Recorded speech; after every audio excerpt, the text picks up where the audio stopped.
Évariste Galois, un nom gravé dans les annales des mathématiques. Né en 1811, Galois était un prodige. Il possédait une capacité extraordinaire à percer les secrets des nombres. Son esprit, un creuset de la pensée abstraite. Le génie de Galois, cependant, était intimement lié à la tragédie. Il a vécu à une époque de bouleversement. La Révolution a balayé la France. Les tensions politiques étaient vives. Galois, fervent idéaliste, s'est retrouvé pris entre deux feux. Malgré sa jeunesse, Galois a apporté des contributions révolutionnaires aux mathématiques. Il a jeté les bases de la théorie de Galois, une approche novatrice pour comprendre la symétrie des équations. Son travail a transcendé les frontières de son temps, influençant des domaines comme la cryptographie et l'informatique. Mais le destin, semblait-il, avait d'autres plans. L'éclat de Galois a souvent rencontré de la résistance. Ses idées étaient en avance sur leur temps, incomprises par certains des plus grands mathématiciens de son époque. Imaginez un monde gouverné par des structures abstraites où les équations détiennent la clé pour déverrouiller les schémas cachés de la nature. C'était le monde exploré par Galois.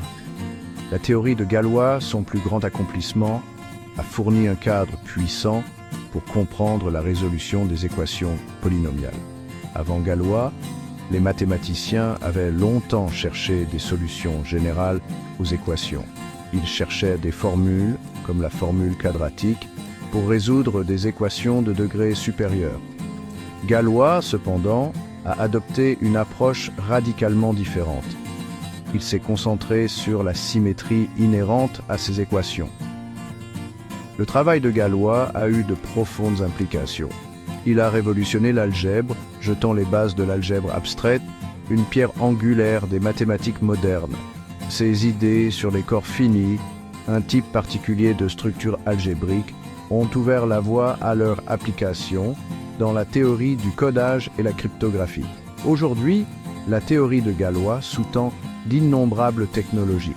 Des réseaux de communication sécurisés au code correcteur d'erreurs, son héritage se perpétue à l'ère numérique. La vie de Galois était une tapisserie tissée de brillances mathématiques et de troubles politiques. C'était un républicain convaincu, un défenseur de la justice et de l'égalité. Ses convictions inébranlables l'ont souvent mis en conflit avec les autorités. Emprisonné pour son activisme politique, l'esprit de Galois est resté intact. Il a continué ses recherches mathématiques, griffonnant ses idées révolutionnaires sur des bouts de papier. Même derrière les barreaux, son esprit s'élevait, explorant les royaumes infinis de l'abstraction mathématique.